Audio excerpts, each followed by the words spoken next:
I searched for days, going from one system to another.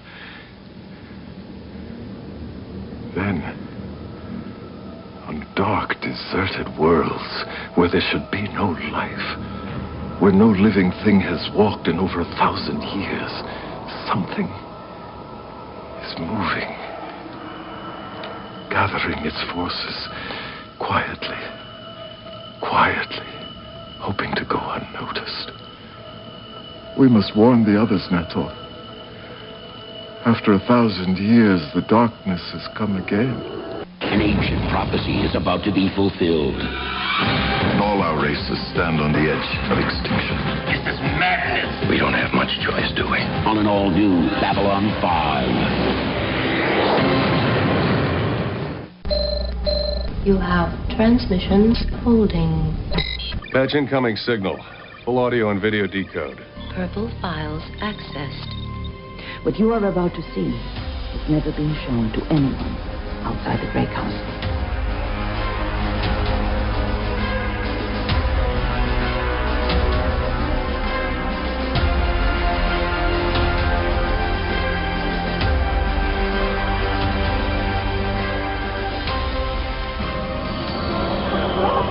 And so it begins. Good evening, everyone out there, and welcome back to the Grey 17 podcast, where we have a group of first-time watchers and those of us who are the first ones who are going episode by episode through Babylon 5, and we are now into Season 2. We are part of NPR Illinois Community Voices and the Front Row Network. My name is Blake. As you may have noticed, Scott is not with us tonight. We believe he is having dinner with the Pak Mara and hope we see him next week. With me tonight is... Emily. Justin. Nicole. Jessi. John. Andrew. And Kevin. And John, you're joining us back from an international trip again. Yes. A few hours ago, I flew back in from England. I know last time you left the country, the Queen died. So is Europe still an ally at this point, John? There's some charges pending. I don't know. I was at the embassy. So I don't know how much I want to say. I've been advised by counsel to keep it low. But it was a good time. It was fun. I had a good time in London. Well, glad you're back. So in addition to finding the podcast on YouTube and your podcast app of choice, if you want to support us, you can follow us on Patreon. Nicole, you want to talk a little bit more about our Patreon? Yeah, so we have a Patreon, which is awesome. There's a couple different levels that you can join at a couple different price points. We have our You Got Koshed, which gets you some cool behind the scenes stuff and gets you part of our Discord chat, which Andrew runs, which is awesome. Then we have our Team Ivanova, which will get you a little bit more where you could do Q&As with us. Then we've got our Probed, where you can actually probe the podcast and ask some questions. And then finally, we have the Grey Council, which is a producer. So you'll get a producer credit in our show notes. And that is our highest tier. But our Patreon's awesome. We post bloopers. We post our show notes, which, by the way, are definitely the red line connecting. My notes look like a crazy person wrote them. So it's entertaining to look at our thoughts on paper and then listen to the podcast. So definitely, if you can, we would appreciate if you checked out our Patreon, because we are doing this whole show for you and we can't do this without you and your support. So we would love if you joined us over on Patreon and chatted with us a little bit in Discord. Good job. And not to sideline into another great sci-fi movie, but to quote the great Yogurt, what makes the world go round? Merchandising. That's right, friends. We have merchandise available. We have partnered with Redbubble, where we have lots of Grey 17 stuff for you to buy, wear, and share with your friends. 'Tis the giving season, after all, which will actually be over by the time that you hear this podcast, which is neither here nor there. You can give gifts every time of year. And so the link will be in our show notes. Follow that link. Find your favorite Grey 17 t-shirt, mug, shower curtain, toilet seat cover, whatever you want for your home, and buy it and represent the show. We're going to have some new designs coming out, because I think that we've all said, well, that should be on a t-shirt about 15 times in the last couple of weeks. So we're going to start trying to get those actually on a t-shirt. We will do our best to do that. So we did get another review in, and we've been reading some of these, and I know Scott read one last week, and I believe this is the antithesis to that one. And I did ask to read this because I want to comment on part of it. The review is a dream given form, just not a good one. The two main hosts are excellent and really know their B5 stuff. The problem is with the newbies, having the perspective of newbies isn't exactly a bad thing, but the execution is poor. Having to listen to so many people, most of whom don't like sci-fi, takes away from the excellent commentary of the main hosts. The newbies can't appreciate the fine craft of a great sci-fi show, and they ultimately make this podcast a very tough one for a B5 fan to enjoy. Maybe having just a couple of newbies to bring a fresh perspective could have made this a good show, but there are too many voices who don't care about the genre. Beyond the two solid main hosts, the only other solid component is the interviews with the actors involved with B5. Those have been great. So the reason I wanted to read this one is, as a longtime fan of the show, and Scott and I talked about this review too, is one of the things we wanted to do was introduce this show and the genre to a new audience. That's how the show goes. That's how it keeps going. That's why 30 years after this show aired, we're still able to do this podcast and have over 20,000 streams of our episodes, is because we keep appealing to new audiences. So, I think having people that are part of this conversation who aren't, big sci-fi fans is a good thing. And even JMS has said Babylon 5 brings in so many different pieces. It's got philosophy, it's got religion, it has, tales of legend and the sci-fi genre itself all rolled into one. So, we appreciate the feedback with all the reviews, but, that's kind of the point of why we brought this together with so many different viewpoints, is to get different perspectives on the show and hopefully continue to build the fan base. Nicole, you have your hand up. Yeah, I mean, who says you have to be a sci-fi fan to watch a sci-fi show?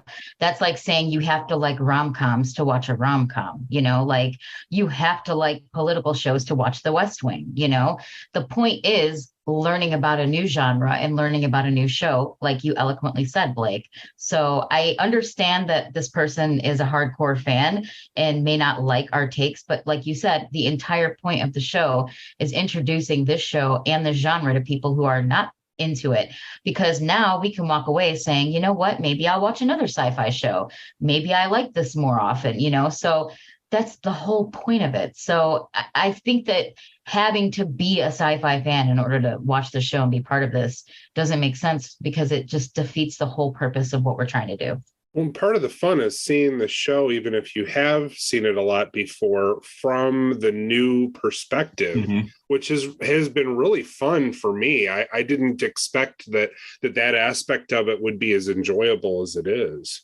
Yeah, you're exactly right, Kevin. And Scott and I have said the same thing too, is, watching all of you watch this for the first time, the surprises you're getting, the confusion you're getting, the frustration you're getting. It's been fun for us, because another reviewer actually said, that the longtime fans should throw in a little bit more of what our experiences were like watching it. For us, though, the problem is we don't really remember what we felt when we watched it for the first time.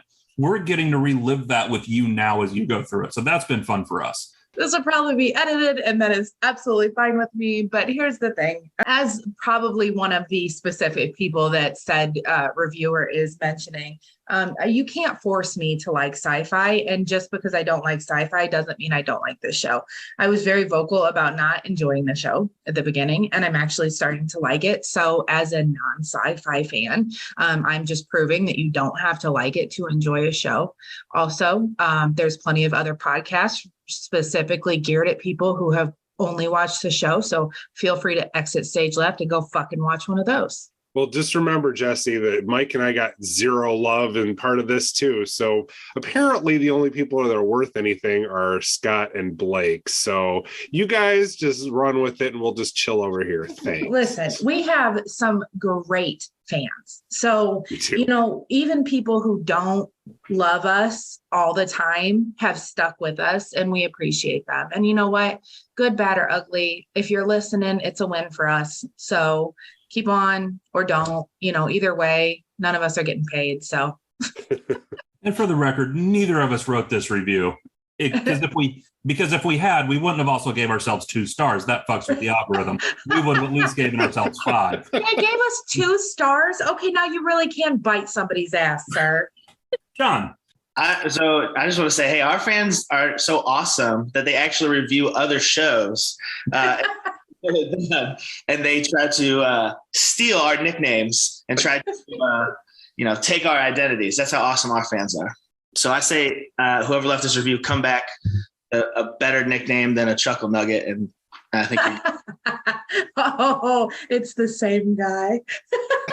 Well, and this has been our trip into the Gray 17 podcast review section for the evening. If you would like to leave us your thoughts and comments and see what we think about your review, please feel free to leave that on your podcast app of choice, whether that be through Apple Reviews or through any of the other platforms that we are on. And we look forward to reading what you have to say and discussing it. So for tonight's episode, Nicole, I believe you have a synopsis for us. I do. Let me get my radio voice ready. As Commander Sheridan continues to get used to Babylon 5, there's no lack of action in Revelations. As the episode moves along, Jakar makes a terrifying discovery that can destroy the future of everyone. Londo continues to work with Mr. Morden, even if he questions his methods. Delenn finally emerges from her chrysalis. We learn more about the commander's personal life with his sister's visits, and Dr. Franklin tries some new methods to help Garibaldi wake up from his coma, and we even see a cameo by the president himself. By the time the episode is over, we learn that a new order is brewing, and we learn that things may not be as genuine as they seem in the new regime on Earth. Commander Sheridan learns just how cold it can get at Babylon 5, and everybody's shady as fuck. Had to add that in. We all knew Nicole was going to say something in this episode was shady, and apparently it is everybody is shady AF. So let's go ahead and jump into first impressions. How about we start off with John? Actually, this episode, I should say, kind of missed for me. There were some good parts for sure. Sheridan's sister sucks. I'm going to say it. I kind of hated her the entire episode. We can get into some specifics later, but she was terrible. There was some good stuff that came out here, but overall, I just thought, I don't know. I guess we're still trying to find our footing with Sheridan. There were some good parts, some bad parts. I thought there were some hokey parts. I did like, this was a good Jakar episode, I thought. Obviously, my boy Londo, I expected more, but again, his dance with the devil makes me nervous, and it's not the Londo I love. Bring back the ladies and the booze and the good times. This Londo, not so much. But overall, not a terrible episode. Again, it continues to look incredible compared to season 1. I mean, the money and the budget that they got to do the effects are just so far and above better than season 1. So worst case scenario, it looked good. There were some good parts, but if I had to skip it, if when I go back and rewatch it, as we've been suggested, as we eventually transition into first ones ourselves, this one might be one I skip. But yeah, essentially, you bring up the improved CGI. JMS actually commented on that too back on the Usenet forums with it. The show continued to do CGI improvements, both with budget, but also as the technology improved, because you think about that kind of early mid-90s period, the technology on CGI and graphics capability was just exploding at that point. So even with what they started with from season 1, from The Gathering to season 1 into season 2, just the technology jumps alone made so much more possible. Jessi, how about your first impressions? I enjoyed this episode. It was a lot of the things that we've been waiting for. Some of the answers to Chrysalis came out today. We got to see Delenn, and she's beautiful, but she looks weird. I was just like, when they showed her, I was like, okay, so my prediction that she was coming out exactly the same was completely wrong. She's not that far off, but she still looks, you can still tell it's her, but it was kind of cool to see that. And I'm with John. Londo scares me. Like, I can't imagine this turns out well for him. So the whole situation, it gives me anxiety a little bit, but overall enjoyed the episode. It's really kind of engaged at this point. Like, I'm not dreading having to watch it or having to to get through the episode. I'm not finding myself picking up my phone to do other things. So it's definitely something that I'm engaged in at this point. So how about we switch over to Emily for her first impressions? For as much that happened in this episode, I really just wasn't feeling it. And I don't know if it's just because it was kind of a rough week or if it was the episode. And because I knew Delenn was going to look different, and I knew what kind of different, because that's the image that showed up in my feed for anything referencing B5, no matter how much I tried to avoid it. The reveal felt kind of lackluster. I don't know. And I am absolutely convinced that the vice president, now the vice president, is a horrible human being, and he was absolutely in on the plot, without a doubt. I'm convinced. I was convinced before, but yeah, after this, I have no trust in him whatsoever. And I think I'll keep the further thoughts for later. So that would be an interesting side question then real quick. And if anyone just wants to go around with this one is, so Emily obviously got kind of spoiled early on. Scott and I knew it also that Emily had seen the image of Delenn post-transition.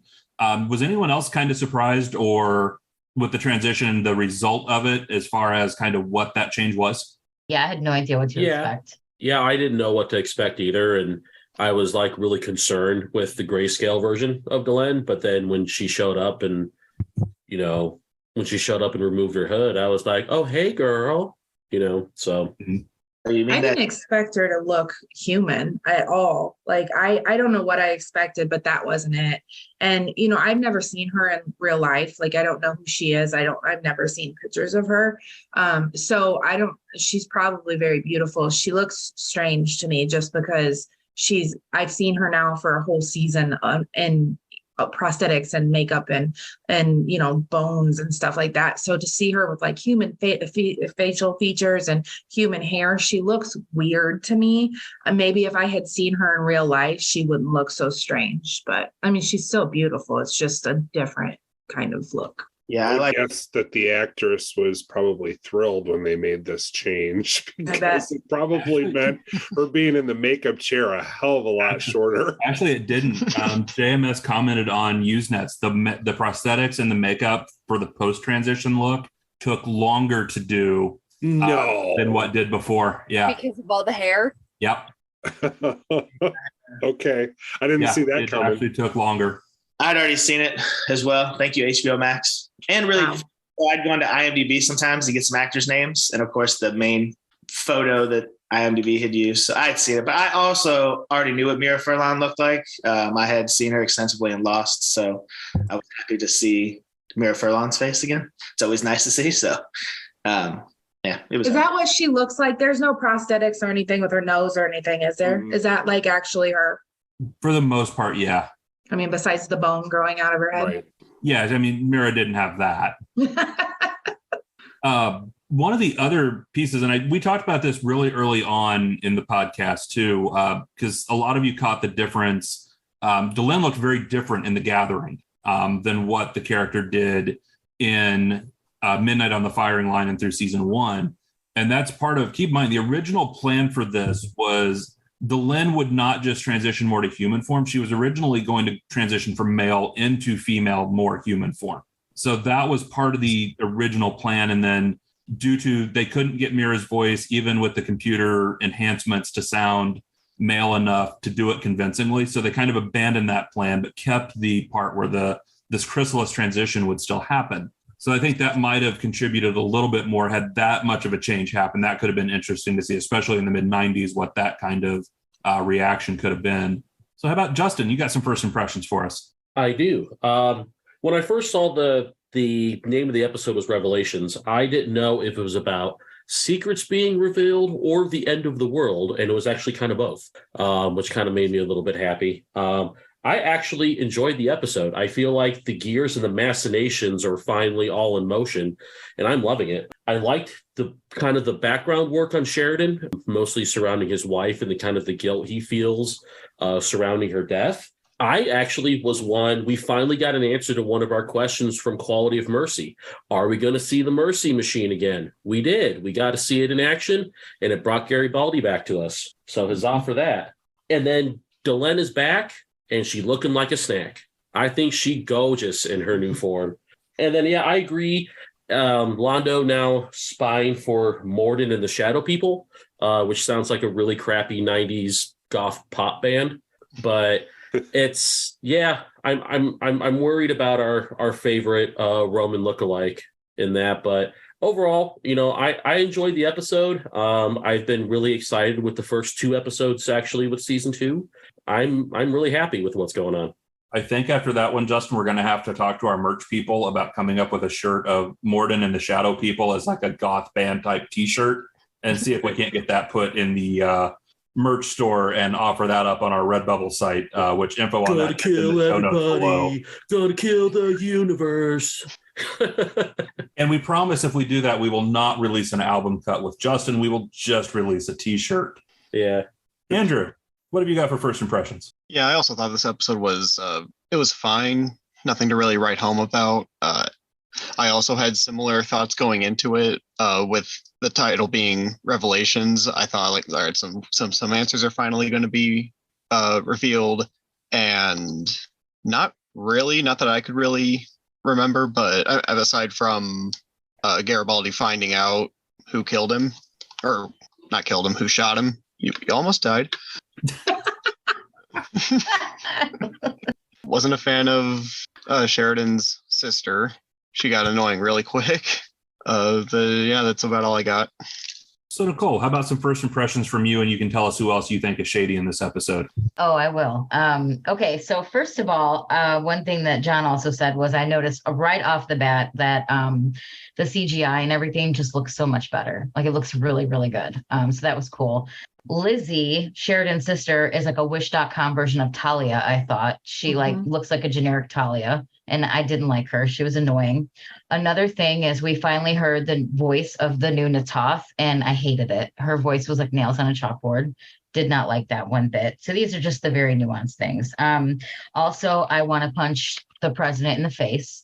He is definitely punching the stupid face level now. Overall, I'm glad that my man Garibaldi woke up. Happy to see him back. I'm happy that they found out that the dickhead guard was the one that did it. And, you know, I'm glad that they figured that out, even though it was kind of futile, which we'll talk about later. Delenn looks beautiful, and I'm trying to figure out, is she half human now? But that'll be more on my questions list. It was kind of cool to learn about Sheridan's background, that he was married, and it kind of personalizes him a little bit more because we really don't know shit about him at all. So that was kind of cool to learn a little bit more about his background. And then I really thought there was a lot going on. Like almost every single person had some sort of plot line. I think that everybody had a little part to play in this episode, like Londo selling his soul to the devil. And we finally learned who the creepy spider, shadow people are. So that was kind of interesting. Creepy spider murder ships, that's what I called them. So we finally figured out who those were. And then, Jakar came back and made that discovery and kind of revealed that. So I feel like there was a lot going on. I almost feel like it was a little bit too much and maybe they tried to jam pack too much into this episode. That might be why people didn't like it as much, because I felt like there was a lot of content that maybe almost felt a little too forced. But overall, I liked the episode. I liked that we got to learn some things and we got some of our questions answered. That's my first impression. Wow, not a single reference to shady in that. Oh, don't worry, it's coming. I think the one thing, and just to comment, you're mentioning with Sheridan's sister, I don't know the order this one was written in, but JMS did comment that a lot of this story was originally intended to be episode 1 of season 2 in the original plan before it was known that Sinclair was leaving. And in that story, obviously, Sinclair would not have had a sister. That would have been a very different story. So the whole piece was basically to give Sheridan something to do in this episode. They added that sister piece in. And I'll agree, even with my own first impressions and thoughts on it, is that really felt like just an afterthought almost. Like it was put in as a filler just to give Sheridan some kind of role in the story that, had Sinclair been there, otherwise would not have been in the story. Kevin, what have you got for us? It is weird that there's so much going on in this episode, and yet it is kind of a meh episode. I didn't get quite the negative feeling from the sister as the rest of you did. I just didn't think that was very well thought out, fleshed out, written. But I certainly I like the world building that they're doing with this. I like the Garibaldi's back. I think it's really interesting that Garibaldi's aide, they mentioned his name is Jack failed to even hit him center mass. He just got him kind of on the side and on the back. It's like, come on, man. Like, were you trying to take him out, or you were trying to have him survive? Remember, the guy died from getting shot in the shoulder, though. So PPGs make no sense here. I guess you don't have to be a good shot with a PPG. I guess we should all remember that. They're kind of like lightsabers. They're not meant to make sense. Oh, you're just doing that to hurt me. Okay. So anyway, yeah, this episode is fairly meh. Not a lot of strong guest stars in this one. It was kind of cool to see, some video from Sheridan's wife, Anna, played by Beth Toussaint, who was a fairly prominent guest star on one episode of Star Trek Next Gen. But other than that, not a lot of plot in this one, but a lot going on. Yeah, let's get into it. Yeah. John, you've got your hand up good and early, so I take it that means you have some thoughts. Well, two. So one, yeah, his sister sucked. Okay. The very first thing she says is like, "What's up, fat ass?" And I was like, man, coming in hot. I feel like it's my own family, which literally happened at Thanksgiving. My uncle was like, "Hey, you put on weight." And I thought, "Hey man, fuck off." And then she holds on to a clip of his dead wife, basically exonerating him, talking about how much she loves him. Who holds on to that for 2 years and then waits until he's like, "Listen, I'm at my breaking point. I can't deal with this anymore." She's like, "Check it out. I knew you were going to say that. I brought this fucking crystal with me. Now you can have it 2 years later." She sucked. Everything about her sucked.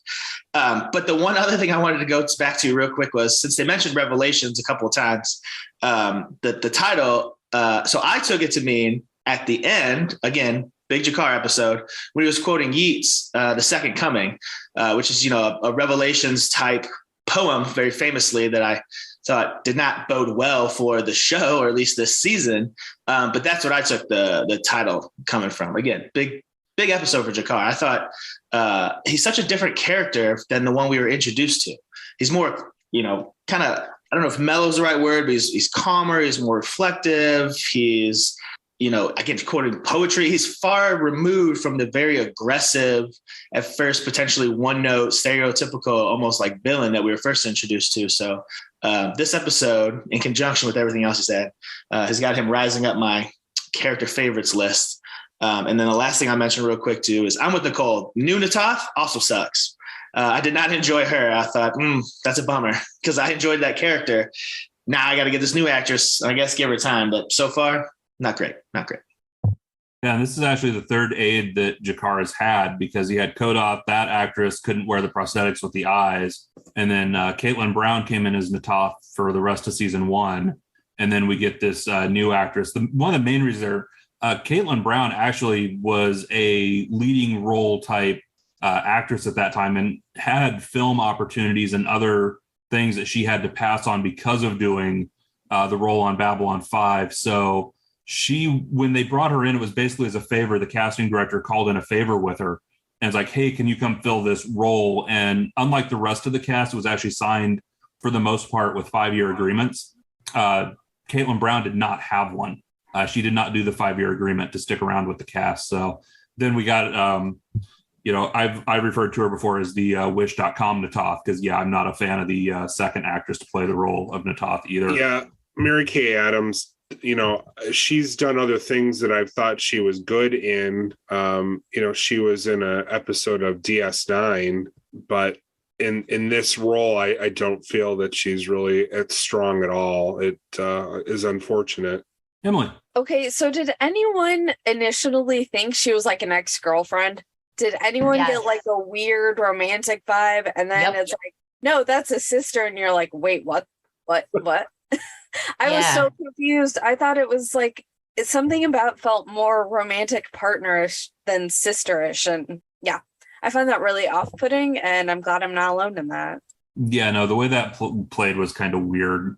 I didn't think of it that way, but I mean, now that you mentioned it, I can definitely see where you would think that and get that impression, because just the relation between the two was weird, or that could just be because I hate my sister. You never know which way that may play out. Justin. I was just going to piggyback off of something that John had said. I think Jakar's changing kind of the way he's acting and looking at things, because he's legitimately like frightened about what's going on with these shadow people. And I think you're starting to see some frustration with him too, because he seems to be the only person taking it seriously. Like, he's gone to the council at B5. He's told them everything that he saw, the ship that they sent to the planet. It's somewhere in my notes. I can't remember the name of the planet off the top of my head, but they sent a ship to that planet and it was destroyed. And Jakar's back going, guys, look, we need to talk about this. And everybody's just kind of like, oh, well, we'll get to it. So, and especially then now that I think you're going to start seeing Jakar kind of start paying closer attention to Londo because, I think Londo's probably the only person that he told the location of the planet to. So, that's going to start coming to a head again here soon between those two.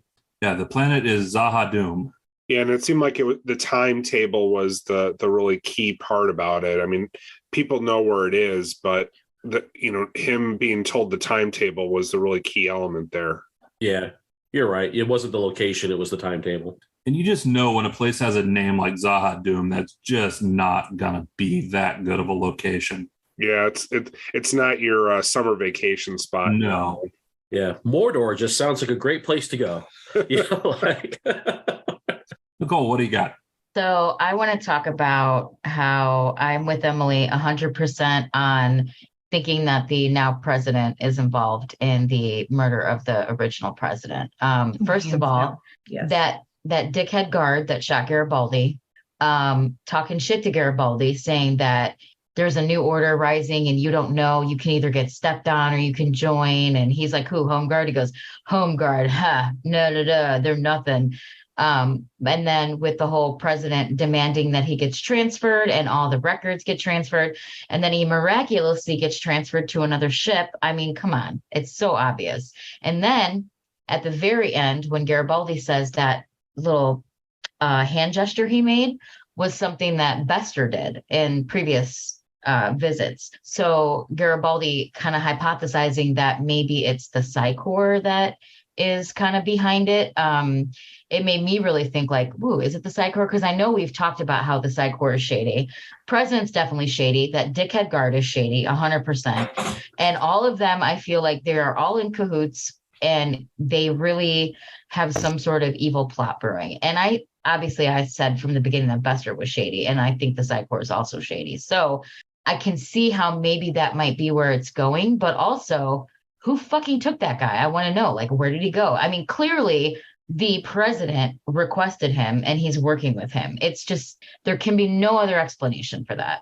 All right. I see a couple people have their hands up, but I want to jump to our resident conspiracy theorist, red line connecting paper person who has been commenting on the Earth Alliance from day one. Justin, what have you got for us on presidential assassinations? I wasn't here for that episode when we recorded Chrysalis because I so wanted to sit there and go, I was right, I, and I was sitting there like watching the episode, doing a little dance going, I knew it, and it's as soon as they said the vice president got pulled off at Mars, I'm like, no, something's not right about that. Something was like really shitty about it. And I honestly, I didn't forecast the part about it maybe being Psi Corps.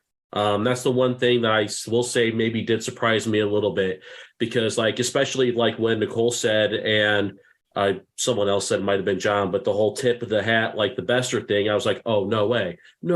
Okay, that's a whole new direction I didn't see coming because I figured it was all going to be Home Guard and we were going to see the rise of some fascist regime, regime like I was talking about a long time ago. And I think we're still seeing the rise of that fascist regime, but maybe it's not Home Guard. Maybe it's Psi Corps that's going to be secretly pulling the puppet strings behind the scenes or something like that. But I just love being right about that. It was fun. And I'd say I was glad you weren't on the Chrysalis episode because I missed that one also because I really wanted to see your reaction to all of that because as I told Scott, we were probably going to need some paper towels to clean it up when you did your little celebration. I knew they were going to take out Santiago. I just knew it. And then when he's like, oh yeah, he's getting, the vice president's getting off. And I'm like, oh no. Okay. Here it comes. Sure shit. Assholes took him out. Jessi, what do you got? Who sends all their documents? Like what dumbass made that decision? Because like, as somebody who like has to keep records and like shit needs to be there when I need it, like you make copies. Like you always keep the original and you send the copies to wherever they need to go. So like when the captain and Ivanova were having a conversation and he's like, oh, and with all the evidence, I'm like, did you really send all of the evidence? Like, I thought you guys were smart in this. Like 20, what year are we in? Because it's like way too far in the future for them to be that stupid. It's funny you say that because so when the vice president or now president was speaking, I was like, oh, look, here comes Sherlock Sheridan again. As he's listening, he immediately figured it out. He's got it. And I was like, all right, cool. We just talked about how they didn't want to write Sinclair like this, but here's Sheridan. And then at the end, he goes, oh, man, I fucked up. I sent all the evidence. Right. What happened, man? You can't fire at the same time. What are you doing? I was wondering if he said that but didn't mean it. So no one would know he actually has copies of all the evidence. And it was like, oops, I sent it all, when the reality is he wasn't that dense. That's a good point. Maybe he's got a secret dossier somewhere. Yeah. That's stuff you keep a copy of it and you hide that because you're going to need it later. Oh, and on the flip side, though, I mean, we can't argue about how smart they are, because how many times have we seen, a pound or two or blow go missing from an evidence locker in this country? Right. Well, I mean, shit does happen. Listen, it's like, are you telling me that space travel is so safe in this century that it can't possibly, happen that something gets blown up, on the way back to Earth, that this just wouldn't happen. Like, right. It's plot crap as far that's as exactly what I thought. Again, especially with his reaction as he's listening to the president, you see it in his face. Mm-hmm. Oh no, what is this? Oh, this is shady alert going off. So you have to, I mean, it was so heavy handed that I took, again, that's why I called him Sherlock Sheridan. I thought, oh, now he's figured it out instantly. And then, so to your point though, I don't think he did hide it. I mean, he was just talking to Ivanova. So why would he lie to her? He clearly trusts her. Like if he had some stuff to the side, I feel like they would have said that. I think he legit gave all the evidence away with a big dum-dum moment. And I just, okay. Does he 100% trust Ivanova yet? Yes. Because I feel like. Do you think so? Okay. They came from wherever they came from. Like they worked together. Well, I get it. Before. They served together before. They knew each other, but that doesn't mean he 100% trusts her implicitly yet. Okay. Think about it like this, Justin. How long have we known each other? I don't trust you. Stop. Not talking to you, Keneally. I've never trusted Keneally as far as I could throw him. Right. So Keneally is a different story. We're not even bringing him into this conversation. Jessi, I've known you for 20 years and I would trust you with my life. And that's what I'm saying is if we walked into an office building somewhere and you saw that I was your boss, God forbid this ever happened. But that is a huge HR mistake if you hire me. I feel sorry for the HR director in this instance. They are going to need booze. If you see I'm your boss, you're going to be like, damn right. I've worked with her before. I know she's this, and this, and all these other things we don't talk about. Fair enough. And, good point. And we're down. So like, that's how I see it. Like, I feel like they trust each other. Yeah. Sheridan and Ivanova worked at the transfer point on Io, which is exactly where the president got spaced. So I don't know. Read that as you will. But I wouldn't be surprised, though, to see Sheridan wanting to play this completely to his chest. So he may want to just tell everybody he doesn't have shit. I hope so. I hope you're right, because I don't think that's the case, and it makes me sad because you can't be that. Nicole, jump in this one, and let's talk some more HR violations.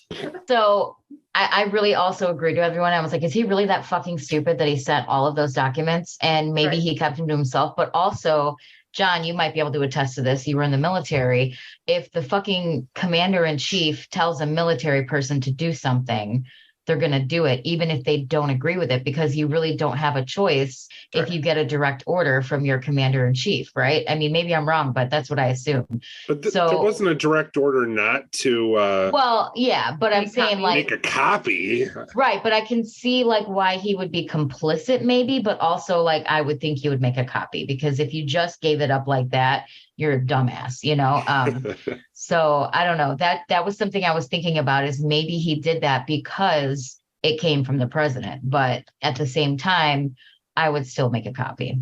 John, the military has been invoked. So do you want to Well, I mean, so yeah, you generally have to do what they tell you. It's kind of the law in the military. But since you're talking about the military, the U.S. military, it's funny you say that because nothing is just like one copy. There's about 50 copies. Everybody gets stuff sent in triplicate and all this other shit. So that alone is like, yeah, there would have been a billion copies. I mean, I still have stuff.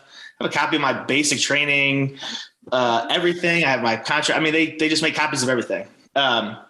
But to your point, that's why I thought when he was initially talking to him, it looked like he was thinking of a way to delay sending it. Like I thought he had a plan. Like, okay, clearly you're shady, and I'm going to figure something out because I can't just let this go.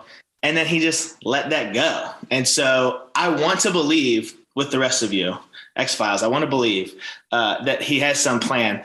But he just had a big dumb look on his face, and I think he was just a big dumb in this episode. And I say that because as I transition to yet another love story that I'm not buying and seems totally forced and jam-packed in here with his wife, I don't know why. Let me take it back. I know why they're in there, but all of the love stories thus far have not been convincing or interesting enough to me. They've all felt very forced and heavy-handed. And this episode was no different. We got the Armageddon, Bruce Willis video, I love you at the very end, which apparently Justin was a fan of. So good for you. I'm happy. But I just thought I could have done without that too. I know you need to flesh out characters, and I know you try to make them three-dimensional, but it just, again, with this, I thought, and speaking of love stories, I thought and was hoping that Sheridan and Ivanova would have had a romantic past. When they first met, I thought, oh, there's a little like, oh, hey, like, we've touched privates in an earlier time, and now we're working together. What's up? So that's where I thought that would have been interesting. That's where I thought it was going. I see Jesse's Don't hand. bash me for being a romantic, John. So John is wanting Sheridan and Ivanova to bump uglies. So, way to go there, John. But way to simp that out, John. Yeah. Yeah. I will say, I think the piece on this one with Sheridan's wife, I think that's a good comment because I think it was believable in the first episode. This one with that video clip, but also keeping in mind his wife's not talking to him in the video clip. He's talking to the other person in the clip. But my honest to God first impression when I saw that video clip, who else remembers Mad TV from the 90s? Mm-hmm. Lowered expectations. Was anyone else expecting lowered expectations at the end of the clip with the wife? Yes. I'm sorry, but I just was. Oh my God. The hair was terrible. And the shitty beach background. Yes. Yeah, I was just expecting at the end, lowered expectations and they walk off. That's fucking classic, Blake. So what did we learn tonight? We've learned that John is not real big on love. Is that what we've learned tonight? Okay. No. Can you blame him though? I mean, this show's not real big on love. In relation to John. I don't know. I really liked the Sinclair Sakai, stuff a little bit later on. I kind of wish they had even done a little bit more with it towards the end of the season one, because I thought it was just starting to get a lot more natural than it had been earlier on. Oh, you mean like do you wanna? Yeah, I guess. You want some coffee? Yeah. Right. Well, we already talked about, Scott and I both were real kind of big fans of that because it wasn't some, grand thing. It was like, hey, I'm nervous. Do you want to get married or what? We all done gonna get hitched now, right? I don't think it's that I'm against love. I think I'm against this weird, creepy love that they keep just giving you a hard time. I prefer more normal love. Unlike Sky, I like to kiss my. Yes. I don't even want to know what John's definition of normal love is. I'm just saying right now, I don't. I think we're getting into a weird area. Listen, if you pay enough by the hour, you can be loved by whoever you want. There we go. Now we have it. Centauri tentacle porn, take 2. No. But before we jump on, I do want to give a chance because we are kind of talking conspiracies and we do have one other person in our group that has, had their red yarn out and connecting pictures. Andrew, do you have anything you want to add on the EarthGov conspiracies at this point? Everything about that Zoom call with President Clark. Everything about like the way he was acting. I don't know if it was just me, but it was kind of very strong Richard Nixon vibes. Mm-hmm. I don't know about anyone else, but that was something I picked up on. And I'm also on the bandwagon with Clark definitely helped orchestrate Santiago's death. Yeah, I was getting more of a Johnson vibe, but I agree with you, Andrew. I feel like the line about, oh, I grew to admire the man. It was like, that was the fakest shit I ever heard in my life. It was like, he's Kennedy to you, and you think he's an ass and didn't want to have to be his VP. That's what I got from him. Nicole, what have you got? I was just gonna kind of piggyback off something you guys were talking about with Sheridan's love plot. In one breath, oh, I miss my dead wife so much. And then Delenn walks in and he's like, swing, like his face and his reaction to her. I mean, can you hide your boner, sir? Like, I feel like and then it was talking to his sister about her, like, oh, it was so exciting and da-da-da-da-da. Like, I feel like there was a little love connection there. And I don't know, she's going to have to divorce Sinclair if that's the case. Well, and I mean, why should he hide his when she's got hers on her head, Nicole? I mean, come on. I mean, that's true. Jessi, what have you got? I can't with that. No, thank you. So I wanted to comment on Sheridan. Sheridan really channeled his inner Sinclair in this episode. And I'm guessing we're going to just see this pattern over and over and over, where he hops right in and decides that he's going to risk his life in every episode. Because with the machine that the doctor was using, he's like, use it on me, and it made sense. Let's be very clear. It made sense for the doctor not to be the one in there, because he had a good point. If you pass out, you're just going to die. But there's how many people, 500,000 people on this station. And I feel like the number one ahead of everything shouldn't probably be the one hooked to it. But I did get some Sinclair vibes from that today. I took that same note, though, again, because since we just talked about it last episode and Scott gave us the feedback about, we wanted Sheridan to be different than Sinclair. We thought we were going, writing a specific thing. I thought, well, here's Sheridan doing the exact same shit Sinclair always did, which was, there's danger. I'll jump in front of it. And then I also got to enjoy some more hate on Franklin, because this man, every time we see him, he was like, look, I know this is how you're supposed to do it by the book, and this is the stuff they teach you, but I got some illegal shit if you're down for it, and I'm willing to break some rules. And he's like, all right, cool. And then when they get down there and he's like, all right, use it on me. And he's like, no. And he's like, wait a second, who's the captain here? Can you just say, like, do what the fuck I say or don't do it? Like, why are we negotiating with this terrorist Dr. Franklin? You keep hating on Dr. Franklin, but he's saving lives, John. Is he? Plus, he tried everything else. I mean, it was like the last hope. I don't get your perspective. How'd that kid work out, Jessi? Oh, Jesus, he did his job. Here we go. Hey, it was the parents that killed killed all the him. viewers off again. And it was the parents that killed the kid. Right. He didn't kill him. He saved him. Did his job. Mm-hmm. Whatever. You don't like sci-fi. What do you know? Wow. I'm just a woman. I should. Oh, okay. I'm just a woman. I don't need to be hurt. It's fine. Just try harder. Just work harder, Jessi. Thank you.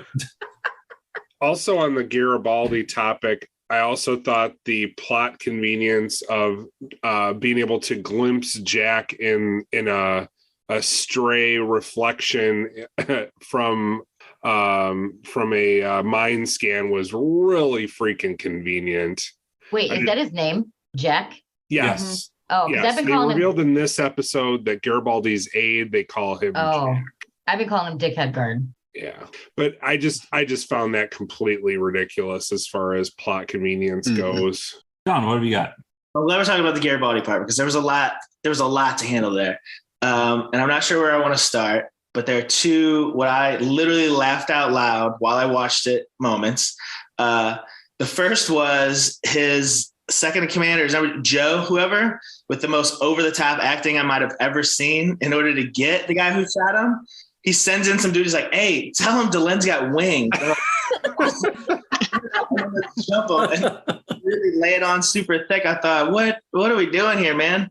And then the second funny part was Garibaldi walking into an interrogation with his cane that he then, of course, I go, he's going to use it. And then he uses it and slaps on the table.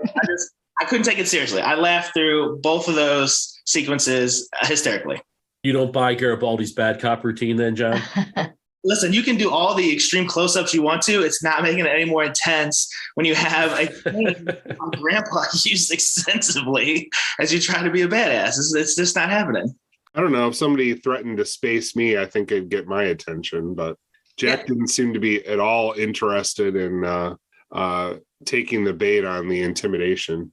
Because he knew it wasn't going to happen. He knew that he was going to get put in some kind of ship and the president was going to save him. Yeah. See, I still think they should have just let, Sheridan walk around the hall a little bit, let Lou Welch do his thing.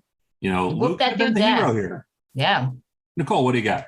I was going to say also, I thought it was funny when Garibaldi was like, where's the commander? And they're like, he's been reassigned. And then Sheridan comes up and introduces himself and he's like, I don't know you. I don't know you. He's like, no, you don't. Blah, blah, blah, blah, blah. And I was like, it just made me laugh. I was like, I don't know you. Like, you tell him, Garibaldi. New commander, who dis? Yeah. Just his reaction was so, I don't know why it was so funny, but it was. The real Mean Girls theme to it. You can't sit here. Yeah. Can't sit with us. Which, by the way, I did just get a message from Scott. He says he is still drinking and sent a picture of himself with what appears to be a mug of beer. So I told him he could be doing that on here, and he's still off doing what he's doing. So have fun, Scott. At least he's in one piece. At least he's in one piece. At least he's in one piece. To that point, he deserves a night off. I thought they underplayed, at least in this episode, Garibaldi's reaction to Sinclair being gone. Again, you mentioned there's a lot going on this episode, so probably wouldn't have been easy to squeeze that in as well. But I would be, I guess, shocked if in the next episode, or maybe two, we don't see him actually delving into more. I mean, they were close friends, him and Jeff, and they had this relationship, and now he wakes up out of this coma, and now he's just gone. And his only reaction is, I don't know you. Like, while funny, it seems like, if your friend, seemingly one of your best friends, is just gone while you were under, you might want to dive in on. Those are the type of like emotional beats. Instead of trying to jam in shitty love stories, like those are the type of emotional beats that we've earned, right? So throughout the first season, we've seen their friendship. We've seen them have each other's backs. We've seen Sinclair be there for him when he relapsed. We've seen him be there for Sinclair multiple times. So that type of emotional beat, to take a minute and have him struggle and or be sad or whatever, have a beer down in the cantina with Ivanova and ruminate over the fact that he's gone, or at least not there. That's the type of emotional shit that I think hits more and would be more in place versus, again, the terrible 90s haircut Zoom video. So I have to agree. Yeah. And also, I wonder if he's going to have conflicts with Sheridan too going forward, because he's pissed about Sinclair being gone. Well, I did ask to see if he would pull the plug on him. And so I bummed. Apparently, we're not going to get that plot line. So You're right, though. He would have been the one to do it. Justin, what have you got? I mean, I do think that we're probably going to see some conflict between Garibaldi and Sheridan. But just 2 points I wanted to make about this. Jakar, if he noticed Sinclair was gone, he didn't seem to care, despite him saying a few times in a few different episodes about how he respected Sinclair and stuff like that. Didn't seem to really he didn't miss a beat. And then was I the only person who kind of caught on to something that Delenn knew before she even went into the cocoon? I guess that Sinclair was going to end up on the Minbari homeworld, because she said that, Sinclair's been sent. I know that Sinclair was sent to be among our people and stuff like that. So I almost wonder if she knew that was going to happen before it was kind of before anyone else did. But I don't know, maybe if I'm reading too much into it or not. Well, we'll save that for your questions and predictions. Emily, what do you got? Actually, to Justin's point, since Lanier was in the room and kept her up to date, I'm assuming she knew through that. She may have been able to comprehend what he was telling her during the transformation, maybe. Yeah. And to your point about Jakar, I'm guessing he was probably in the loop. He was probably being told what was happening on B5 while he was off. Where were they? At the Rim, dealing with the little murder ships. So I'm guessing he was aware that Sinclair was no longer there and kind of knew what was going on, but his focus is likely on the coming situation, whatever that happens to be. John. Yeah, since we're talking about what Delenn did or did not know, is this their first chrysalis ever? Was this the experimental thing as a species? Because they seem to not know they're going to come out all grayscale. And she was like, oh, I don't know. Lanier's like, oh, I don't know. And I thought, if this is something you're getting into, I don't think you just invented it. So you would assume you would have a little more knowledge about it and either expect or, either know that like, oh, this is supposed to happen, or, oh no, this has gone horribly wrong. Which real quick too, could we have done without that entire side plot? I think so. Did I think it was a waste of 5 to 10 minutes of her in grayscale? Yeah. Basically the same thing that happened with Game of Thrones. If you watched it, the way they handled it, this felt very similar. It was just like, oh, one of our characters is grayscale. Cool. It's supposed to be terrible. Cool. We just got rid of it. Let's just not talk about it again. So John, do you want your favorite answer now, or do you just want to assume it's the answer I'm going to give? Let's just stick with, can you answer me why we even needed that in there? Is this going to be something that's to be discussed later? Because it felt very much like a throwaway, not needed, could have been cut. Like if I was editing this, I would have edited that entire grayscale thing out. For the grayscale part, I mean, yeah, that was thrown in there. That was probably some filler. As far as the rest of your comment, yeah, we'll get to that beyond the rim. Great. So just the new Scott. Great. You guys suck. Not according to that reviewer we had, John. He thinks we're fucking no, I suck. You're okay. Yeah, Kevin sucks. The rest of us are fine. Mike too. You know who wrote the review? Sheridan's sister, because she sucks too.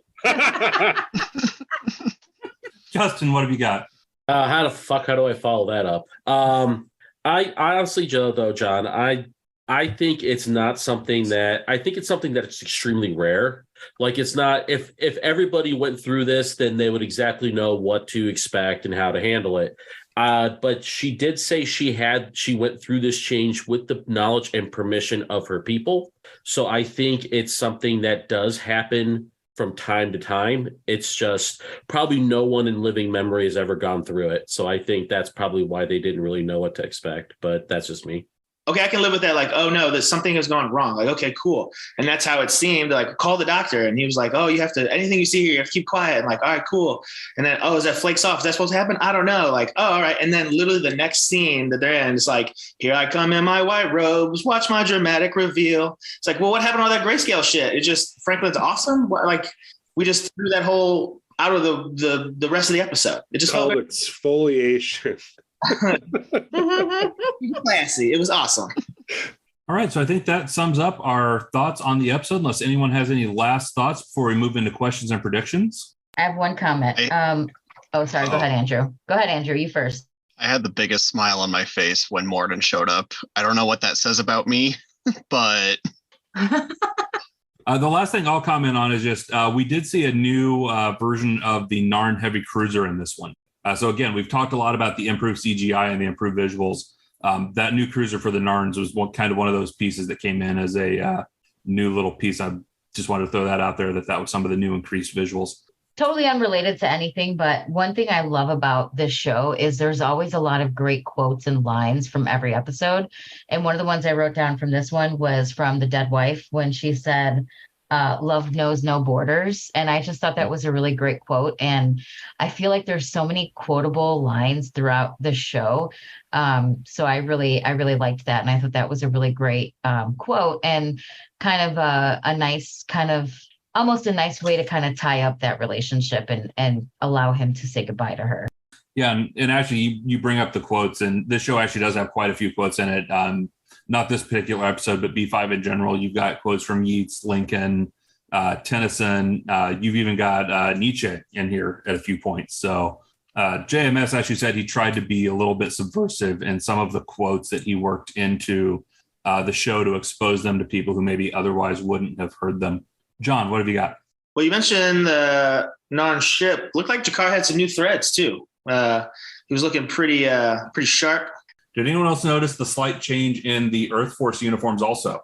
They're a little more military. They're a little more military, and actually on the leather pieces now has a red piping around it that was not there in season 1. So even the Earth Force uniforms took a little bit of an upgrade in this episode. So, but did they always have the service bars on there, or is that more of a formal uniform thing? The service bar was always there, but they separated it off the Earth Force logo a little bit more in season 2, I think. Maybe I didn't notice it before. Yeah, it was there, but I think it was closer on the Earth Alliance logo in season 1 than what it was in season 2. They lowered it below the Earth Alliance logo a little bit. But no, they were there. But yeah, all the leather pieces get that red piping now around the collar, the shoulder pieces, and everything else. So that makes it's more uniform and less jumpsuit now, I noticed. Yeah. All right, so let's move into some questions and predictions with our newbies. We'll go back around with the order I wrote down and not the one I called out. John, what have you got for questions and predictions? First of all, thank you for calling me first so that all my questions don't get taken up and not everyone can go to sleep because I've got a few and I know how much Jessi. Folks, get a drink and get comfortable. Later. John's about to talk. I've just got a couple questions. Okay. So Talia was in this episode. She, if I remember correctly, she's actually a commercial telepath. So I am curious, do they have other telepaths on this station? Why is she the one that always gets called? Now, my easy answer is, hey, man, there's only so much money in the budget for actors and blah, blah, blah. But, she has said before, hey, look, I am a commercial telepath. I deal with this. So, every time, again, as you saw, it was very jarring for her to see that memory. They're just torturing the poor girl Talia and just making her see all this horrid shit. So it might be nice, maybe mix it up every now and then and see if there's another telepath on the ship. So Delenn, so she said she's a bridge. Does that mean she's half human now? Is she now mixed with some sort of human DNA and Minbari DNA? Did she actually get some DNA from Sinclair? I don't know. So that's something that even they mentioned on the show that, they're not sure. Cause I think Sheridan's shitty sister asked and was like, oh, what is she? And then he was like, oh, I don't know. And I was like, oh, weird. One thing you don't know. So that's another question I hope we get answered. We already talked about why would you send all the evidence, not make any duplicates. I'm hoping he's literally still not a dum-dum. I think that might actually be, no. Okay. I'm sorry. So the darkness or whatever we're going to call them. So if this species is so powerful and can seemingly go undetected, why even bother hooking up with any other species or making any deals? Or, why not just flex that muscle and take what they want? I'm curious what their, rationale, why they're incorporating or bringing anyone else in on it as well. Now, as far as questions, I actually think that's it. I actually don't have a whole lot of questions. Predictions. The most obvious, the president was definitely in on it. I think that'll come out. I think that will be more of a conflict as they continue to look for evidence for it. I think that will be Garibaldi's kind of main charge. I think he's going to hopefully have more of the same type of regret or PTSD from the presidential assassination that we saw a little bit with Ivanova earlier, in that he tried to stop it and couldn't, and hopefully is. So he takes that up. Here's another prediction. We don't ever see Sheridan's shitty sister, and all of us are happy. Jessi, how about your questions and predictions? Please see John's questions and predictions. My only question was, is Delenn,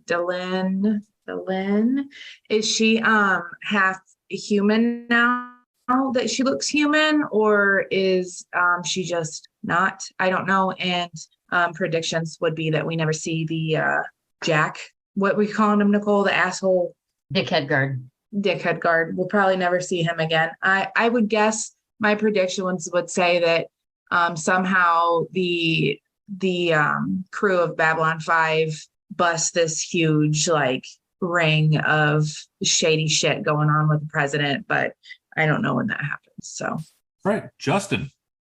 Questions. It's the same question. Honestly, you guys were joking about it. I legit wrote that shit down. A, is Delenn human Minbari hybrid? And 2, is the human part from Sinclair? I wrote that down here in my notes. Because you're a dirty old man.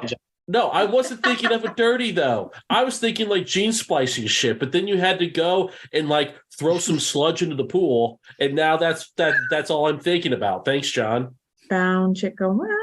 Yeah, brown chicken, brown cow, all over that. Players want to throw that sludge right against the wall, baby. Yeah, you did. And you had a smile on your face when you were doing it. Wow. We're going to need some Lysol in this one. But then going into predictions, I actually think we'll probably see Jack again. I think he's going to be kind of a right hand to Clark. I think he's going to come back and try and fuck with Garibaldi some more, try and maybe finish the job. I skipped the opening from the first episode, and I actually watched it here in the second episode. Whole new opening. So that was the first time I actually saw that. But the line that I was going for was when he said 2239, the year the Great War came for us all. And I'm thinking it's a two-front war. It's going to end up being a two-front war. You're going to have a civil war with Earth, and you're going to have a war with the Shadow People. Stay tuned. The last one I wrote down is you are going to see a lot of kind of testosterone flinging between Garibaldi and Sheridan for a little bit, but then they'll come and they'll have some kind of manly understanding and be friends. So that's all for me. You mentioned the intro, and this is going to be the one season I'm going to mention this. The intro, one, I'm going to flat out say it, it spoils some of the season in the intro, but the intro does change a couple times in this season. So this may be the one season. The video stays the same. They changed the narration a little bit because when Bruce Boxleitner first did the intro, they did not actually have the video done yet for the intro. So when in season 1, when Michael O'Hare did that narration, he had and was actually watching the credits as they rolled. Bruce Boxleitner wasn't. He was just reading through it. Which is why the video makes no sense with anything that he's saying. Exactly. So they do actually change up the credit sequence. One, they changed Delenn's appearance. I don't know, because I'll be honest, I skipped it on HBO Max. I don't know if HBO Max is doing this. But in the first couple episodes of season 2, they actually showed Delenn's original appearance. Yes. They did on this one. On there. So the appearance of Delenn changes in the opening credits, as well as they re-record and readjust the narration so that it fits better with what you're seeing on the screen. So I know, like, John, you've asked about this. We've told you it's okay to skip those. This season, you might want to every now and then watch the opening because it will change a couple times through season 2. Well, and I think that was a pretty big tag for me when I heard that one sentence within that opening going, oh, shit, it's happening. Yeah, that's why I skip it, man. No spoilers. Right. I don't ever watch it. It's fine. Yeah, this one was really spoilery. And actually, our friends over at Babylon for the First Time called that out, that the intro is actually really spoilery for season 2. Emily, questions and predictions? Most of them have been covered, so I don't really have a lot. Only thing I really want to know is if Sheridan was smart enough to make a copy of the evidence. Because if he wasn't, then I'm going to struggle trusting his command. Agreed. Andrew.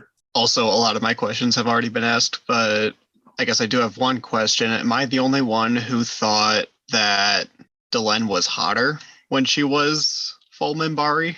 No, I thought so too. I agree. I disagree, but whatever. Everybody got a king. Okay, good. I feel a little better then. My prediction, because we've been talking a lot about Delenn's new look and the possibility of whether maybe she has some Sinclair in her now. So now I know phrasing, but it sounds so gross coming out of your mouth. Are we seriously not doing phrasing anymore? I love Andrew's level of discomfort. That brings me joy. So if we can all quit talking over Andrew like we do every goddamn episode of this podcast. Andrew, do you have any actual questions and predictions? Well, I was getting to my prediction. I'm just providing context. That Minbari ceremony that we saw in Parliament of Dreams, does that maybe have something to do with? So my prediction is that had something to do with it. I'm afraid to ask for this next round of questions and predictions, just given her history of phrasing. But Nicole, please save us from this and bring us home with questions and predictions. Well, honestly, a lot of my questions have already been asked. So is this new order that's rising up, what is it? Is it Psy-Corps? Is it, run by Clark? Is it, something completely different? And is the Dickhead Guard going to be going along with the Clark guy and being his right hand? I think somebody mentioned that. I think that is definitely going to happen. Is Delenn part human? I have to know this because she looks human. Did Jakar actually discover the creepy spider murder ships? And they are the people that they encountered over at, is it Zakadoon or how do you say that again? Zakadoon? Zahadum, no CH. Yeah. So Zahadum. So is that kind of where they live and where they're from? And those are the people that Morden are running with, I assume is my other question. And then predictions. I feel like Sheridan and Delenn are gonna hook up. I sensed a lot of tension between them. I do think that there's going to be something that happens between them for sure, because Depends on the list, though, on who can mingle with who, especially with the whole Minbari human connection now. I feel like now that Delenn looks a little more human, his face when she came out, I was like, okay, I see that. I definitely think that Dick Hedgard is going to make another appearance.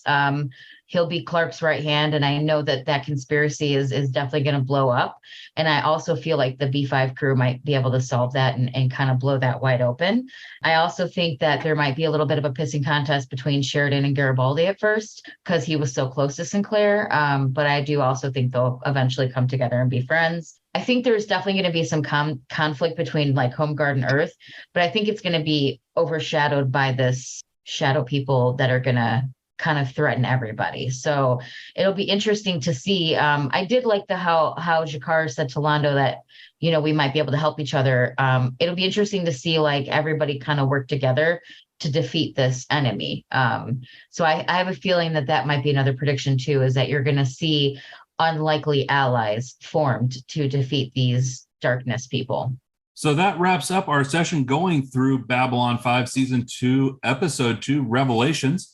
And we are now going to drop the newbies off the podcast and out the airlock. And Kevin and I, as the only two first ones that are on tonight, will go beyond the rim and discuss your questions and predictions. Again, my name is Blake, and with me tonight has been Emily, Justin, Nicole, Jessi, John, Andrew, and Kevin. All right. I think that does it for our newbies. And Kevin and I will now go answer all of your questions that we refused to answer for the last hour and a half. It's a good thing that you got Blake because you suck.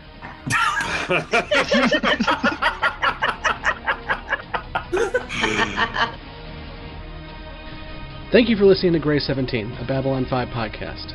You can find all the places to listen to this podcast and links to our social media accounts at anchor.fm/Grey17podcast. We want to hear from you, so please join the discussion on Facebook and Twitter. Be sure to subscribe and leave a review. Grey 17 is a part of the Front Row Network and NPR Illinois Community Voices. You can find all the Front Row shows at thefrontrownetwork.com. Grey 17 is not affiliated with, and this podcast has not been prepared, approved, or licensed by Warner Brothers or any other owners of the Babylon 5 copyright. All audio clips included in this podcast are the intellectual property of their respective copyright holders. They are included here for the purpose of review, and no infringement is intended. The opening and closing Babylon 5 themes are available from Falling Matter on YouTube. And what's out there? The rim, And beyond that? the truth.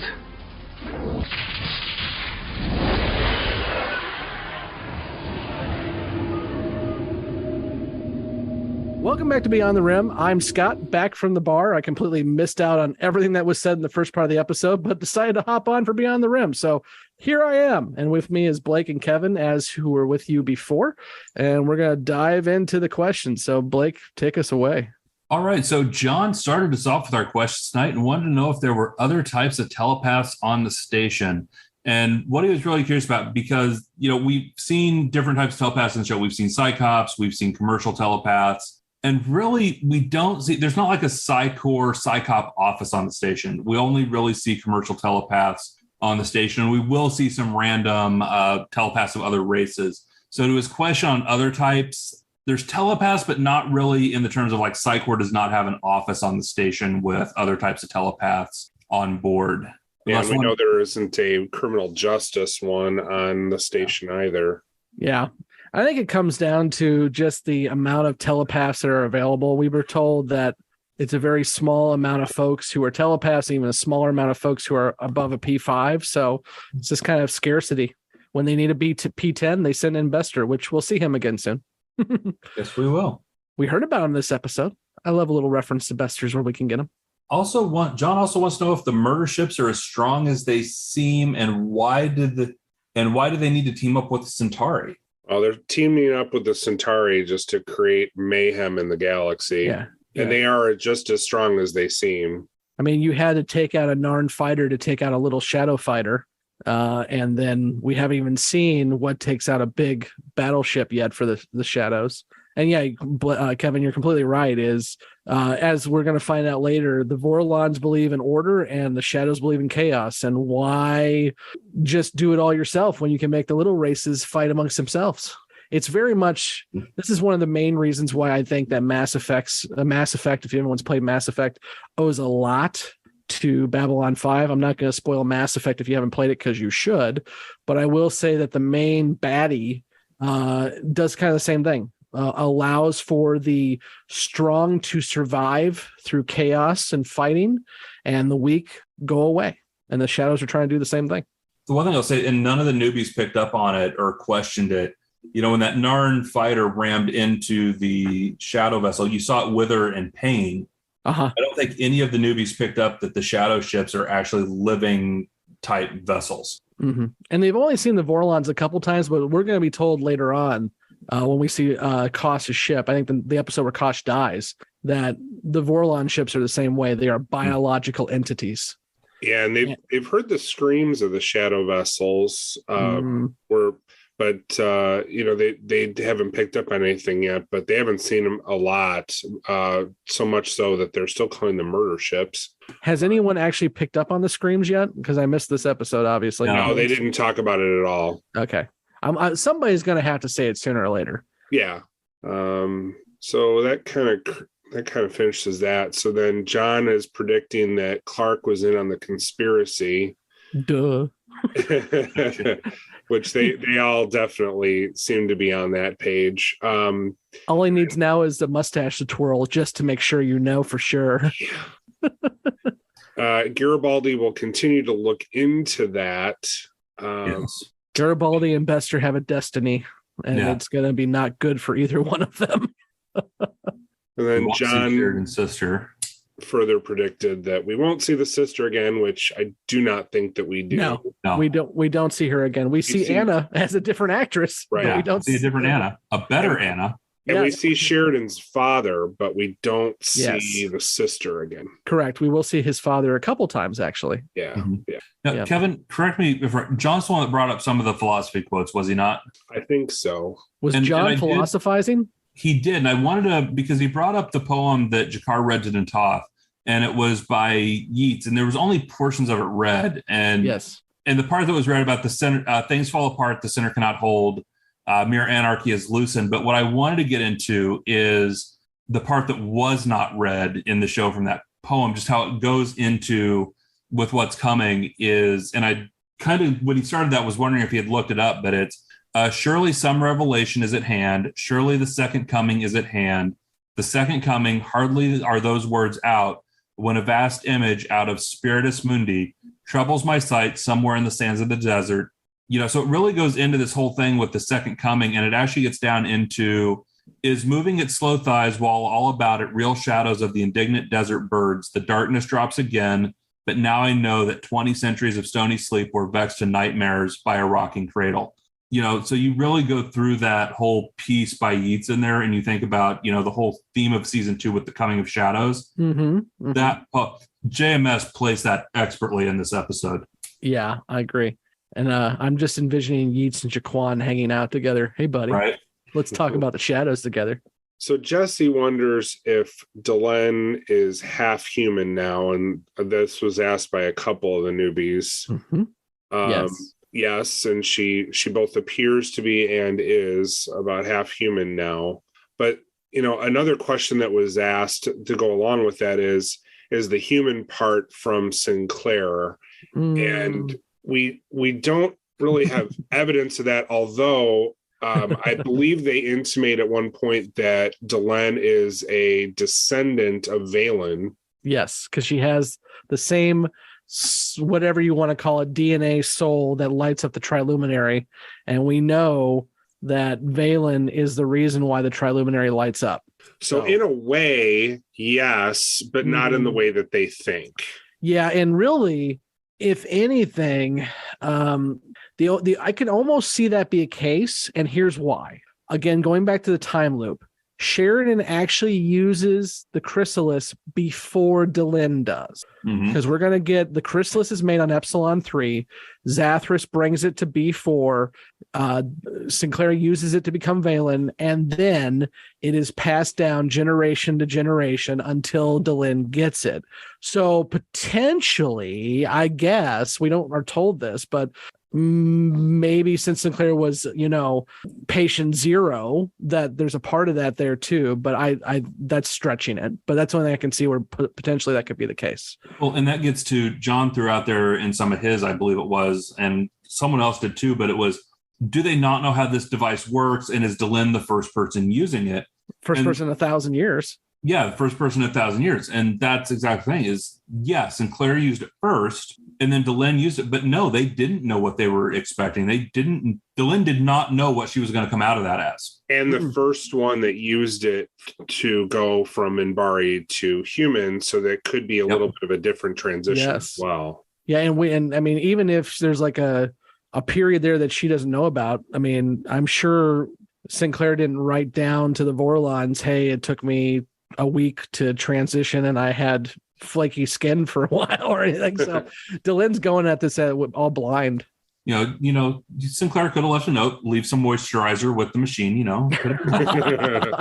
I will say, in my head, and I think about this every time I do a watch through.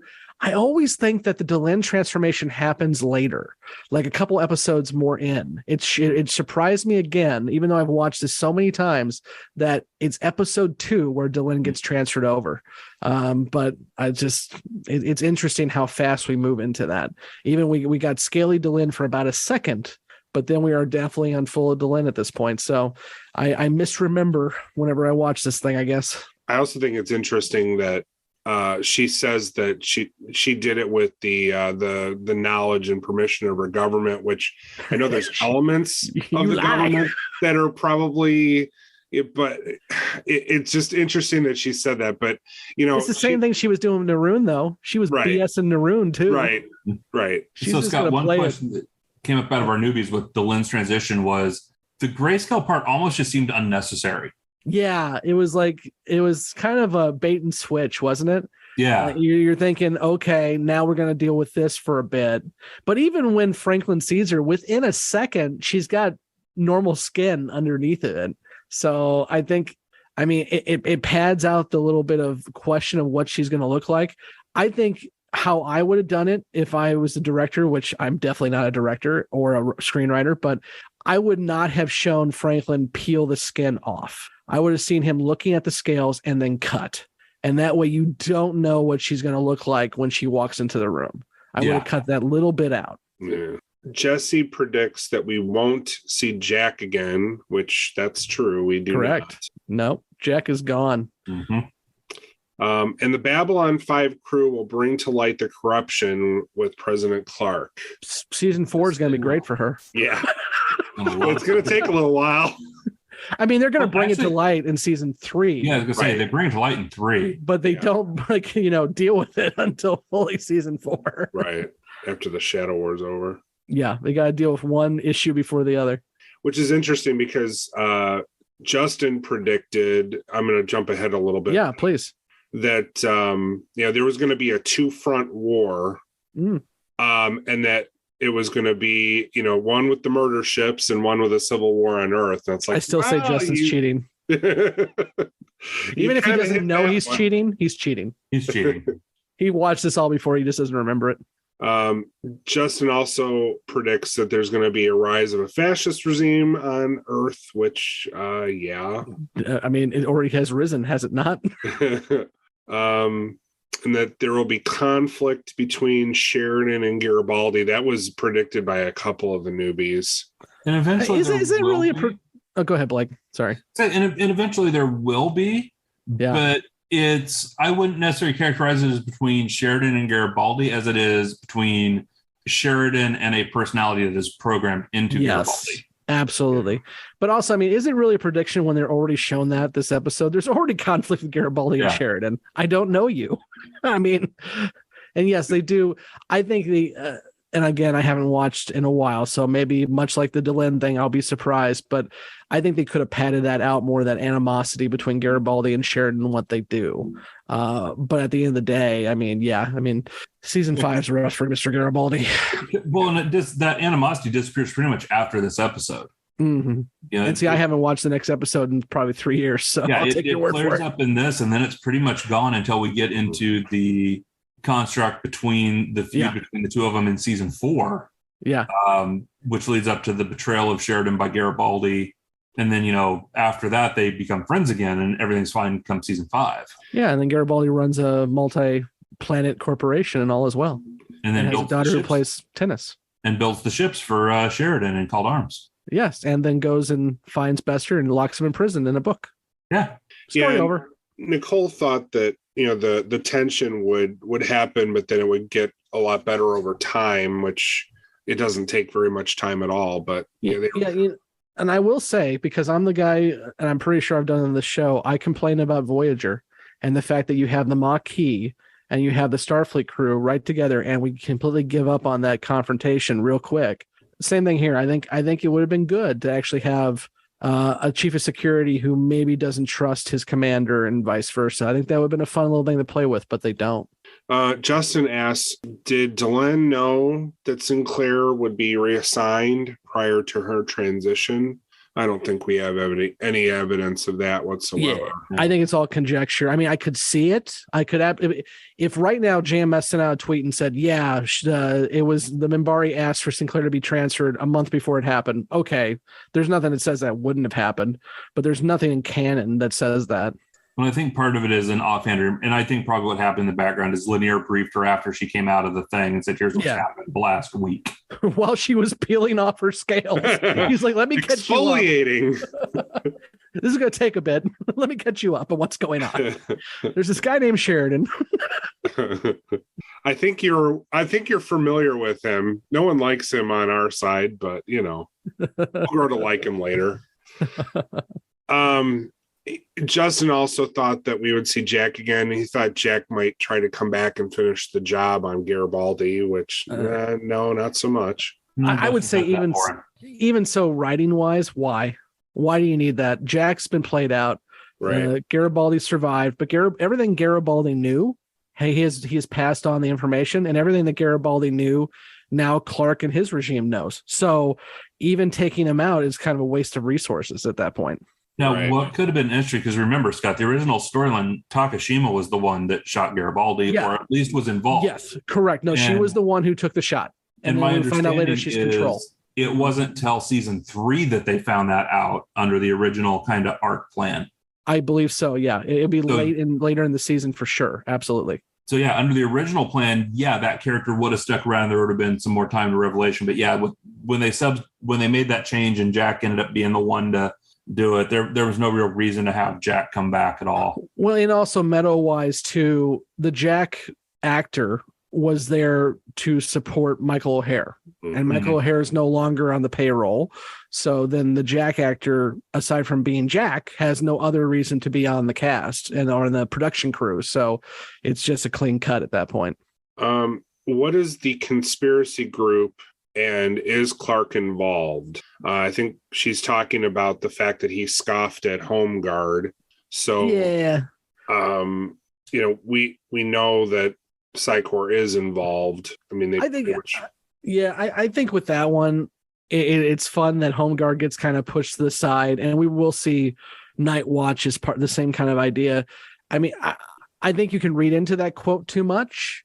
I think Home Guard is absolutely a part of it, but they're just a puppet organization, much like if you are, let's use Germany as an example. The brown shirts were a part of the German uprising and all of that, but they weren't the only part of it. It's just, another piece to the puzzle.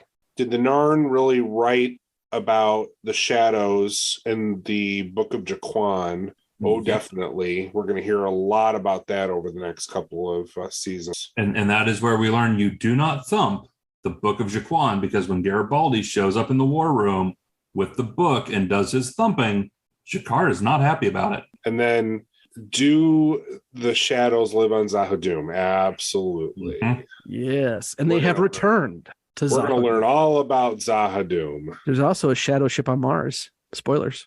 Yeah. There was. I don't think there is anymore. Yeah, it's been dug up by now. You're right. They dug it up by now. There was a ship, which by the way is another Mass Effect thing, but we'll leave that alone for another day. Did you see recently they released a satellite image from Mars? Oh, the little thing crawling around like a dog. Yeah. JMS got in on it and made some comments about look out or beware coming of shadows. Yeah. By the way, kids, it's a light thing, much like the face on Mars. It's really not. It's just a rock. It's okay though. There is not a shadow vessel on Mars, or a dog, for that matter. Somebody's lost his puppy. By the way, random. If you have not watched it yet, which I'm guessing you haven't, on Amazon Prime, it just released Goodnight Opie or Opie. Goodnight Opie, which is about opportunity. It made me cry. It is a really good documentary about Opportunity rover on Mars. That's a lot better than what I was guessing it was about, which was about Opie from the no, they actually Andy Griffith show. Yeah, that's right. No, they actually they anthropomorphize the Opportunity rover, and it's like you're watching Wall-E for an entire documentary. And obviously Opportunity is no longer communicating with us. And when it quote unquote dies, it gets emotional. You should check it out. It's a good documentary about Opportunity rover. Random. Jack will be back and end up as Clark's right-hand man. We're really pumping up Jack. Dude was just a gunman, guys. His job was to make sure no one found out about the stuff being smuggled through B5. That's it. They pretty much made clear, when they said he disappeared after that, it's like the end of the episode pretty much told you he is gone. Oh yeah, they disappeared him, his right? ass. Yeah, they disappeared him, all right.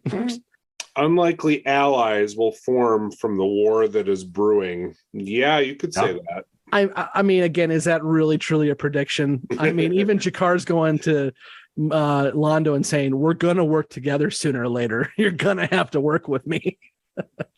And then Nicole with the big prediction, Sheridan and Delenn will have a relationship. No. Yeah. She did give him the come F me eyes when she came into the room. They talked about that a lot, yeah. And they will have a kid. David. So for all those wondering about Delenn and DNA, yes, there will be some Sheridan DNA there. So I wonder if Nicole's going to be the only one shipping Sheridan and Delenn. We'll see. I don't know. I think Emily will get on the show as soon as she gets over the Sinclair thing. So Emily wanted to know if Sheridan made a copy of the evidence. And then she said if he didn't, she was going to have a hard time accepting Sheridan's command. I read that a little differently. I mean, I'm sure they had, even Clark didn't say, give me all your copies. He said, I need all the documentation. I'm sure they have copies, but without Jack to corroborate it, it means nothing. It's just a conspiracy theory. So they still have the evidence. It's just, you got the guy who has literally the smoking gun is now gone. So congrats, throw your evidence out there. It means nothing. Okay. Yeah, does anyone else disagree? No, because I can't believe we're going to find out later when General Haig shows up that Sheridan wouldn't have got a copy of that to General Haig, considering General Haig put him there. Right. Yeah. For some of these reasons. Yeah, I think they're just reading into the dialogue too much. I mean, there's nothing in the dialogue ever said, I want every copy of your data bank so you don't have it anymore. And when Ivanova and Sheridan are talking in CNC, they don't say, well, we've lost all the evidence. It's just, he's gone. So there's nothing we can do about it. Well, and we know that Sheridan doesn't let Ivanova in on his, secret assignment from General Haig until much later. So. Yep. Yeah. So I don't think Sheridan's that dumb, guys. Well, no, of course we don't, but. Yeah, no, I was referring to the newbies there as the guys. And then Andrew asks, is he the only one that thought Delenn was hotter as a Fulman Bari? I think that says more about Andrew than Delenn, for sure. Well, he wasn't the only one. I think Jessi got on that too. I don't know. I think Mira Furlan is a goddess, and the more you can show of her, then more power to you. Also, the lipstick helped too. Yes, the lipstick does help her quite. Although I will say canonically, it's kind of funny that she comes in looking all did up and she's got like the little clip in her hair to hold it back. And then sooner rather than later, we're going to see her not being able to brush her hair at all. Yeah. So I don't know, maybe Lanier, she went to a salon before she showed up and Lanier helped her out. I don't know, it but just came out of the cocoon perfect. Why are you questioning? the cocoon? She woke up that way. The strands of the cocoon grew into a comb or a pick that was stuck in her hair to hold it together. All that ooze would certainly help her hair quite significantly, I'd imagine. And the Minbari ceremony in Parliament of Dreams has something to do with the lens transition. God, they're stuck on that damn ceremony. Yes, they are. Well, and it wasn't Emily this time, though. It's Andrew. Right. Well, okay, here's the thing. He's right. He's right. Because in the ceremony, she is quoting Valen. Will you walk with me? Blah, blah, blah, blah, blah, blah. So she's right. Andrew's right that, yes, Valen is involved in the ceremony. Therefore, the whole idea of we need to have this transitional coupling between now Sheridan and Delenn was part of it. And Valen knew about that because Sinclair has not gone back in the past yet. So Sinclair will know that Delenn transitions. So he's not wrong. Then maybe my second stout talking. Couple of small things. I thought it was interesting that Sheridan hadn't seen his sister since what I would presume would be Anna's funeral. Yeah. Which do we remember how long? I mean, they don't say 2 years. 2 years. Okay. But he was out on the rim, you know. Yeah, and he's on assignment. I mean, usually deployments don't last that long, but I mean, it's not unheard of. And then also, if you're having a traumatic experience and your wife happened to be the best friend of your sister, maybe you don't want to talk to your sister too much. Right. What's funny is, and I even commented that I could see it, was some of the way they played the sister. Some of them thought at first it was more of a romantic interest than a sister. When they first embrace coming off when he's like holding her a little bit. Okay. They're just even a friendly family. Even the way the actress though portrayed some of the lines. Oh, okay. There was it was a little weird in some of it. I will say though, this is, and I would have said this on the main show if I was on it. This is the first time Boxleitner gets to stretch his wings in terms of acting. When he's talking to Anna on the screen, that's heartfelt. That's some good acting. Yeah. It won't be the same Anna, but we'll leave that one be. Well, Melissa Gilbert definitely is it's his wife. Well, that too. Like, hey, JMS, since you got my wife in the script and my wife's looking for a little bit of work to do on the side, let's make that happen. Wait till you hear our discussion on that one. I haven't read Toussaint's, IMDb page. I didn't really look at it, but I'm guessing Melissa Gilbert's is quite a bit longer. So I would assume so. Yeah. just the section on Little House on the Prairie and all of the made-for-TV movies. She's good. Well, and she had another law show, didn't she? Oh, she was big throughout the 80s and 90s. Yeah. I'm sure. Yeah, she was definitely a catch for the cast when they picked her up because, nepotism's fun. Right. And by that point, too, I mean, she doesn't show up again, until season 3, right?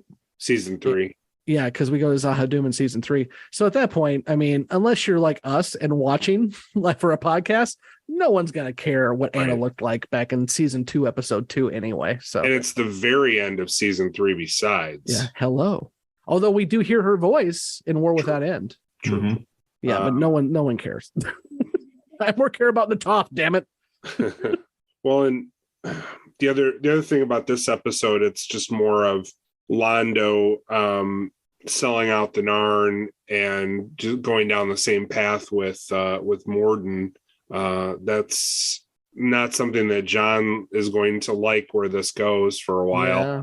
But he seems like he kind of sees it coming, like, please don't go down this road. Please. Oh, crap, you're going down this road, aren't you? Well, was it like 2 episodes ago he predicted that Londo will see the light and turn back? And he will, but you're going to have to go down a long, dark road with Londo before you get there. I love Peter Jurassic's face when Jakar's looking around the room. Somebody told them, and Londo's like, "Oh, I didn't do it. I know nothing." It was weird at the beginning of the episode that Londo is so pissed that 2 of the ambassadors aren't there, even though their attaches are there. It's like, what is the big deal? Like, you've never missed a meeting, buddy. Come on. That's 100% grandstanding. He just wants to rub the Minbari and the Narn's face in something. That's all it is. Yeah. It happens. Yeah, and I think he has some great lines throughout this whole season. Yes, he does. Yes. We this is like the Londo Assance I guess. But yeah, no, that's just grandstanding. It's the same reason why somebody on the Senate floor is going to pick up on somebody's tweet and talk about it. It means nothing, but for the kids on C-SPAN, it's fun. You know, that whole scene in the chamber after Narn surrenders that's going to be later on. I can't remember if it's the end of season 2 or season, but you know, where he's reading and he's reading off the list of the surrender and, you know, says Jakar shouldn't be here. And he just finally screams now. Yeah, no, that's closer to the end of season 2. Yeah. I mean, it's rough. Yeah. Yeah. But that's the darkest time of Londo. Yeah. But Peter portrays it so well though. Yeah, he does. You know, it's not over the top. It's not, you don't like lose the scene.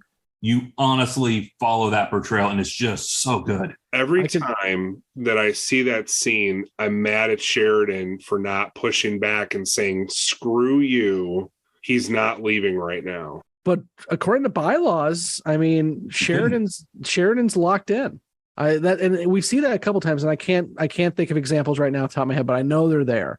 Is Sheridan tries very, very much throughout his time with the council to play it by the book. Yeah. And the book says you're no longer an empire, so you no longer have a seat on the council. Sheridan has nothing he can do. So, I mean, behind closed doors, sure, but I think your hands are tied at that point. Yeah, it's like it's like if you're in the UN and a country is invaded and loses its legitimacy. You don't like that they're not sitting at the UN anymore, but they're not there. Yeah. Anything else? I think that covers it. So until next week when we meet the Techno Mages, I have been Scott, and with me has been Blake and Kevin. We'll see you next time. Bye. Post without any explanation, the other one picks the most breathtakingly inconvenient moment possible to explore new career options, like becoming a butterfly.